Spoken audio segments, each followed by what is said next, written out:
নমস্কাৰ প্ৰিয় দৰ্শকসকল 29 ডিসেম্বৰ সোমবাৰৰ দিনটো আপোনালোকৰ কেনেদৰে পাৰ হ'ব সেই বিষয়ে জনাইছো।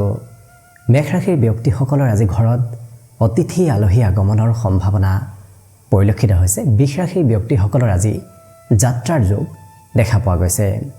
মিথুন ৰাশিৰ ব্যক্তিসকলে আজি ঘৰৰ নামত কিছু খৰচ কৰিব লাগিব।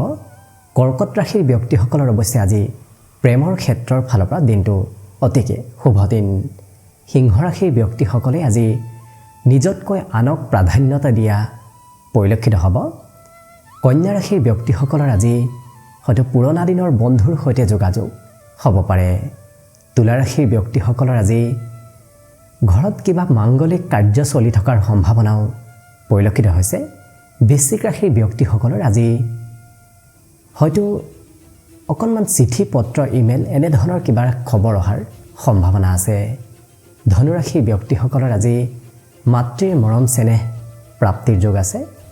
মকৰ ৰাশিৰ ব্যক্তিসকলৰ আজি বিদ্যাৰ নামত কিছু খৰচ কৰিব লাগিব। কুম্ভ ৰাশিৰ ব্যক্তিসকলৰ দৈহিক সৌন্দৰ্যতা আজি বৃদ্ধি পাব আৰু শেষত মীন ৰাশিৰ ব্যক্তিসকলে ৰাতিপুৱাৰ ভাগতে ক'ৰবাত হয়তো যাবলগীয়া হ'ব পাৰে।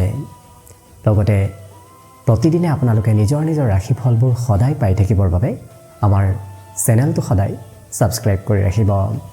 ধন্যবাদ।